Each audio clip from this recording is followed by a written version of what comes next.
Module 2. The role of climate information services in health system strengthening. In the second module, we'll delve into the critical role of climate information services, CIS, in strengthening health systems. Recalling that CIS provides an opportunity to transform climate data and information into actionable resources for health-related programming and decision-making, the learning objective of this module is to equip you with knowledge to explain how CIS can be used, specifically, to reduce vulnerabilities to climate-related health risks. Strengthen health systems by improving our understanding and management of climate risks. Let's start by defining Climate Information Services, or CIS. CIS involves producing, delivering, and using timely, tailored climate information for decision-making. This includes using climate forecasts, trends, and environmental data to help communities prepare for and adjust to climate variability and change. Importantly, these programs are designed to meet the specific needs of people in different areas. Crucially, CIS for health are not defined exclusively as a final product delivered from a provider to a user. Rather, they are an iterative process of collaboration between climate scientists, health experts, key stakeholders, and many other relevant partners.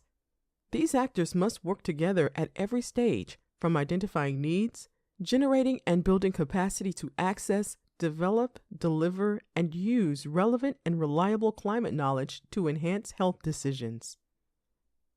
Climate information services can come in many different forms. It's important to remember that even no-tech and low-tech solutions are essential for reaching vulnerable communities. Let's consider the case of Freddie, a cyclone that affected or damaged some 123 health facilities and 6 water supply systems along with 1,017 schools in Mozambique. Authorities used a mix of no, low, mid, and high-tech solutions, from the use of text message services to drones to share information and warn communities. This multi-pronged approach ensured that critical warnings reached those most at risk. Climate information services exist at different timescales with different opportunities for health systems strengthening and planning overall. This illustration depicts types of climate information services along different timescales with corresponding examples of appropriate applications for health system strengthening and planning. At shorter timescales, locally relevant climate information, including extreme weather and near-term climate forecasts, can inform preparedness planning, early warning systems, emergency response, and relief operations. At medium to longer timescales, products such as seasonal forecasts, El Niño advisories, outbreak surveillance, and prediction can assist resilience and anticipatory adaptation by identifying potential risks and guiding investment and planning decisions. Longer-term climate projections and scenarios can also provide frameworks to inform policy and our understanding of climate-sensitive health burdens. The health sector can leverage a wide range of climate information products and services, each tailored to different timescales and decision-making needs. Let's take a closer look at 4 key categories. Weather information. Real-time weather and environmental data are crucial for short-term operational decisions, immediate health risk assessment, and response.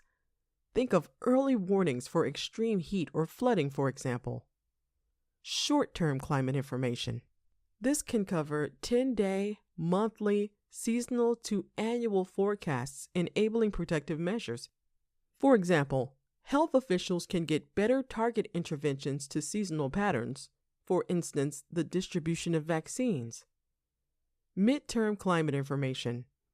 Annual to multi-year climate information such as El Niño, La Niña advisories can inform medium-term planning and more robust preparedness measures, as well as shift and optimize resource allocations. Long-range climate information. Multi-decadal climate models and projections can be useful for scenario planning and policy frameworks. Historical, longer-term climate information can also increase our understanding of disease trends and epidemic behavior. understanding long-range climate impacts can help guide health infrastructure systems, research priorities, and policy decisions that enhance overall climate resilience. To showcase the power of CIS to strengthen health systems, let's dive into practical examples of how CIS are being used to improve health systems planning and protect communities. We'll explore how CIS can help us get ahead of emergencies. Early warning systems that alert health officials to emerging risks, allowing for more timely interventions. Target interventions strategically. CIS helps manage risks, identifying the most vulnerable populations and geographies for protective health protection measures. Plan for the medium to long term. Understanding climate trends allows for better prioritization of investments and health system adaptations. Assess with accuracy. Factoring climate change into impact assessments gives a clearer picture of the success or failures of interventions, ensuring investments account for the complex role climate can play on health outcomes. Advanced warnings that trigger anticipatory action are incredibly valuable. Health systems can prepare resources, activate emergency plans, and take targeted preventative measures to protect vulnerable populations. For example, heat health early warning systems in the Sahel that have enabled medical staff and responders to better prepare for surges in patients, locate those at risk, and provide essential services like water and treatment to reduce heat-related health impacts. For more information about this early warning system, please have a read through the linked case study.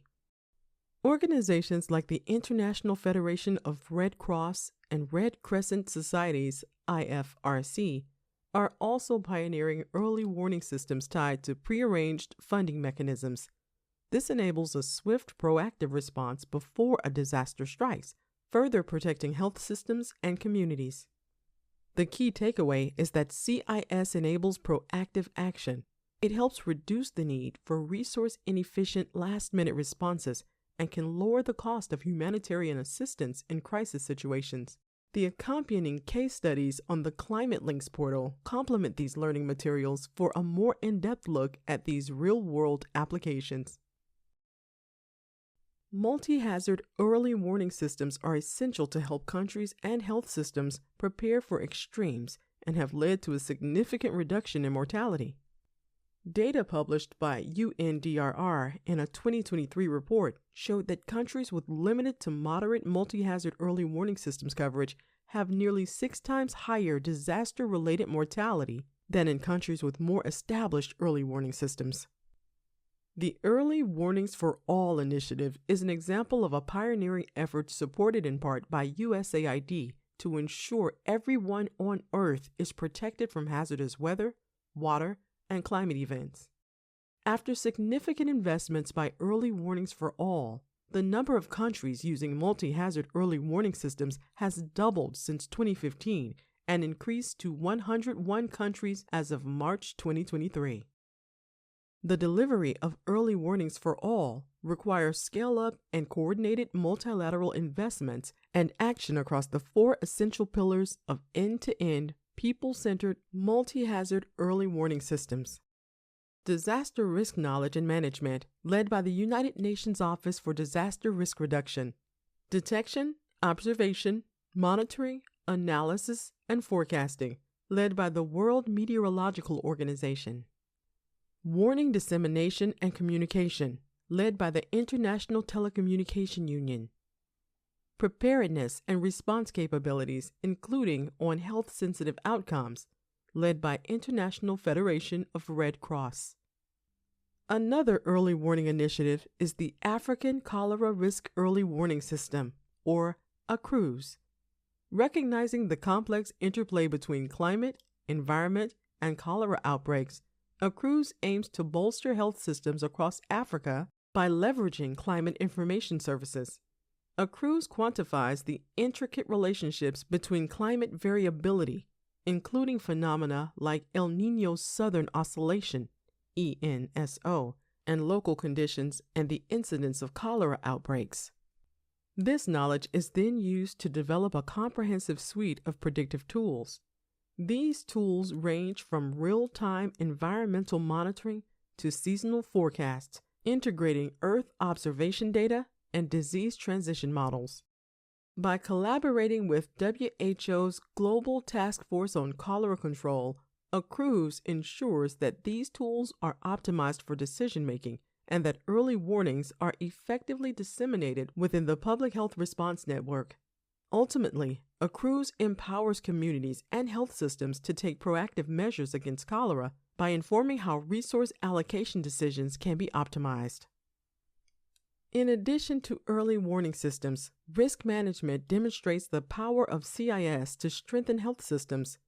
CIS empowers health systems to strategically target their interventions. By analyzing climate data and historical trends, they can predict when and where health risks will peak, ensuring that resources and preparedness efforts are focused on the most critical times and locations.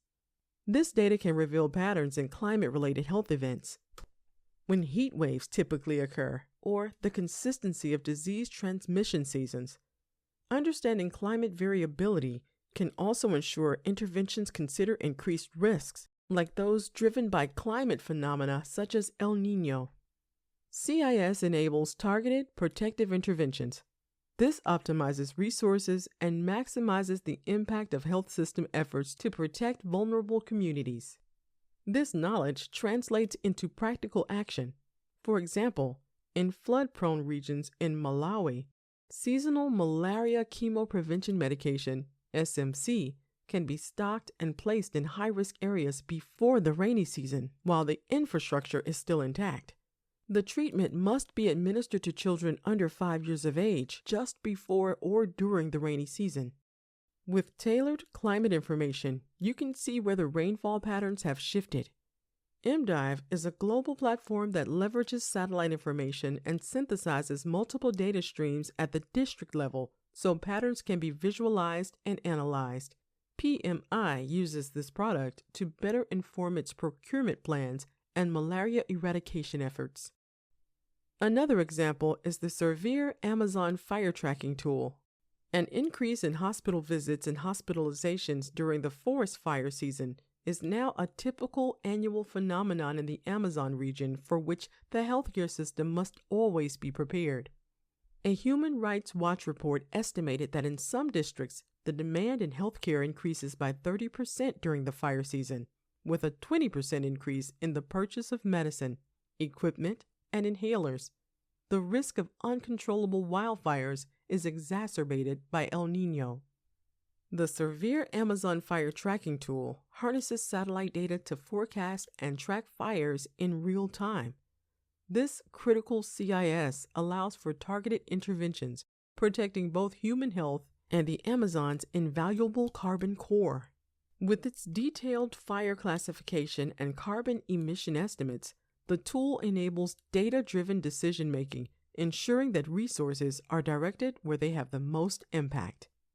Additionally, CIS offers a powerful tool for strategic, mid- to long-term health system planning. By integrating climate data, including ground data and satellite-based observations, with routine surveillance systems, health officials can gain critical insights into evolving risks. Moreover, artificial intelligence and advanced analytics have the potential to more accurately interpret and forecast climate impacts, as well as identify courses of action for global health practitioners to adapt and improve decision-making and related health outcomes. This in-depth understanding of climate trends and patterns enables informed decision-making. Programs can be tailored to address the dynamic health landscape shaped by climate variability and change. This proactive approach is vital for building health systems capable of withstanding current and future climate challenges. The Epidemia Project, piloted in Ethiopia, demonstrates how climate-informed forecasts can be integrated into national disease surveillance and response systems. This real-world example highlights how CIS can drive strategic improvements within existing health operations. Ethiopia faces a high burden from malaria, with over half of the population at risk of infection.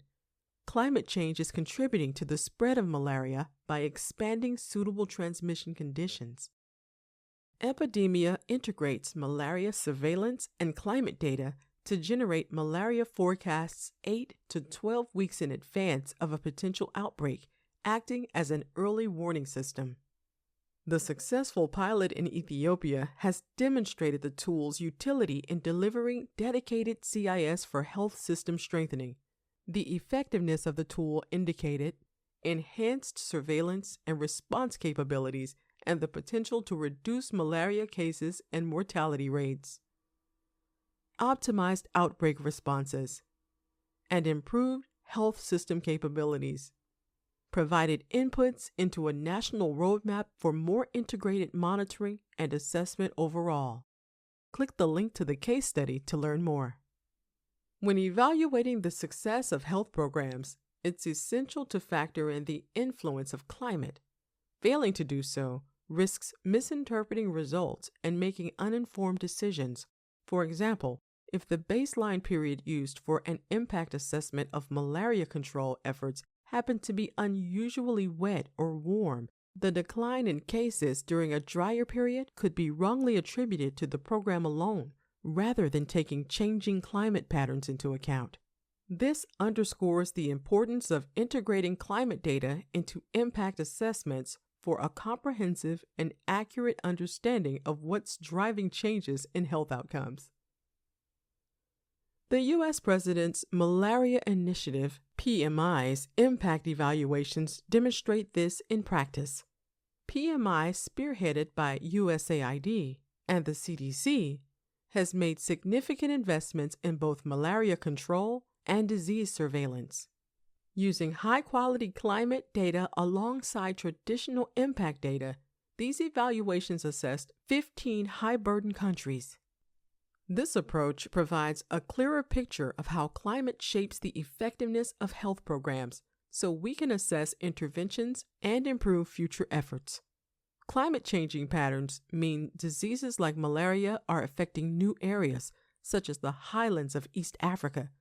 This shows us that climate needs to be a key consideration when we evaluate the outcomes of disease control programs. Interestingly, PMI's review showed that, due to climate change factors, current assessments in Tanzania, Zanzibar, and Uganda might overestimate the impact of interventions. Due to the same climate factors, assessments in Mali, Senegal, and Ethiopia might underestimate program impact. Within USAID, PMI has led work on robust impact assessments taking climate into account. External partners have also begun to leverage impact assessments investigating the relationship of climate drivers of drought, diarrheal diseases, and the success of WASH interventions. By understanding how climate shapes health outcomes, we can make smarter investments and build stronger health systems. In the next module, we'll shift our focus to resources available to integrate CIS in health system strengthening initiatives.